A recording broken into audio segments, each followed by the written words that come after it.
నమస్తే. ఏపీలో రాజకీయ వేడి ఎందుకు పెరుగుతుంది? అసలు కారణాలేంటి?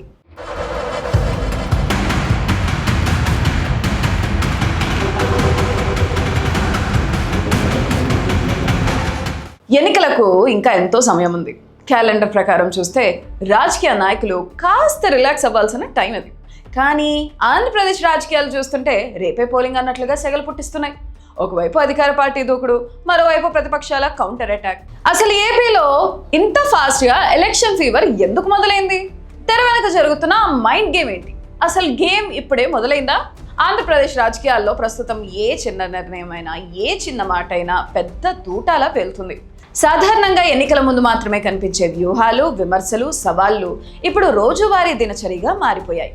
ప్రభుత్వం ఒక అడుగు వేస్తే ప్రతిపక్షాలు దాన్ని 2 అడుగులు వెనక్కి లాగే ప్రయత్నం చేస్తున్నాయి. ఇంత ముందుగా ఈ పొలిటికల్ హీట్ పెరగడానికి ప్రధానంగా 3 కారణాలు ఉన్నాయని విశ్లేషకులు చెబుతున్నారు.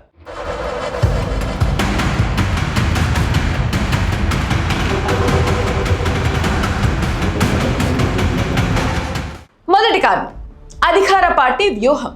ఏపీ ప్రభుత్వం ప్రస్తుతం కేవలం ఫైళ్లకే పరిమితం కాకుండా నేరుగా ప్రజాక్షేత్రంలోకి వెళ్తుంది. అభివృద్ధి కార్యక్రమాలు, పెట్టుబడుల ఆకర్షణ, మౌలిక సదుపాయాల కల్పనపై ప్రత్యేక ఫోకస్ పెట్టింది. దీని వెనుక ఉన్న అసలు మాస్టర్ ప్లాన్ ఏంటంటే, మేము చెప్పినవే కాదు చెప్పనివి కూడా చేస్తున్నాం అని ప్రజల మైండ్లో బలంగా ముద్రవేయడం. ప్రతిపక్షాలకు విమర్శించే ఛాన్స్ ఇవ్వకుండా పాలనపై పాజిటివ్ వైబ్ క్రియేట్ చేయడమే అధికార పార్టీ టార్గెట్. రెండో కారణం ప్రతిపక్షాల అలర్ట్నెస్. అధికార పార్టీ పాజిటివ్ ఇమేజ్ బిల్డ్ చేసుకునే లోపే వారి వైఫల్యాలను ఎండగట్టాలని ప్రతిపక్షాలు డిసైడ్ అయ్యాయి.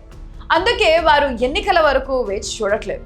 ప్రభుత్వం తీసుకుంటున్న నిర్ణయాల్లోని లోపాలు, అమలు కాని హామీలు, పథకాల వల్ల ప్రజలపై పడుతున్న ఆర్థిక భారం లాంటి అంశాలను టార్గెట్ చేస్తున్నాయి. ప్రజల్లోకి వెళ్ళడానికి సభలు, పర్యటనలు ముమ్మరం చేశాయి.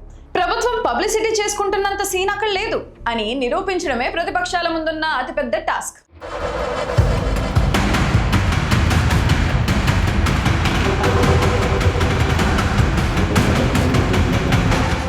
మూడోది మరియు అత్యంత కీలకమైన కారణం సోషల్ మీడియా వార్. ఒకప్పుడు నాయకులు మైక్ పట్టుకుని సభలో చెబితేనే జనాలకు తెలిసేది. కానీ ఇప్పుడు ఏ చిన్న తప్పు జరిగినా క్షణాల్లో వైరల్ అవుతుంది. దీంతో పర్సెప్షన్ లేదా ప్రజాభిప్రాయాన్ని ముందే సెట్ చేయడానికి అన్ని పార్టీల ఐటీ సెల్స్ రంగంలోకి దిగాయి. ఎన్నికలకు నెల రోజుల ముందు ప్రచారం చేస్తే జనాలు నమ్మరు. అందుకే ఇప్పటి నుంచే ప్రజల బ్రెయిన్లో తమ వాదనను ఇంజెక్ట్ చేసే వ్యూహం ఇది. ఇదే ఏపీలో రాజకీయ వేడిని అమాంతం పెంచేస్తుంది. రాజకీయ విశ్లేషకులు చెబుతున్న దాని ప్రకారం పాలిటిక్స్ ఎంతున్నా ప్రజలు మాత్రం ఇప్పుడు చాలా సైలెంట్గా, స్మార్ట్గా అబ్జర్వ్ చేస్తున్నారు. ఎన్నికల హామీలేంటి, వాటి అమలు ఎలా జరుగుతుంది, పలానా ప్రభుత్వం లేదా పలానా నాయకుడి వల్ల తమ జీవితాల్లో నిజంగా మార్పు వచ్చిందా లేదా అన్నదే ప్రజల నిర్ణయాన్ని శాసించబోతుంది. నాయకులు ఎన్ని మైండ్ గేమ్లు ఆడినా చివరకు ఈ పొలిటికల్ చెస్ బోర్డులో చెక్మేట్ పెట్టేది మాత్రం ప్రజలే. రాజకీయాలు మారుతుంటాయి, వ్యూహాలు మారుతుంటాయి.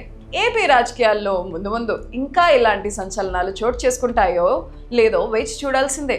మరి ఏపీలో ప్రస్తుత రాజకీయ పరిణామాలపై మీ అభిప్రాయం ఏంటి?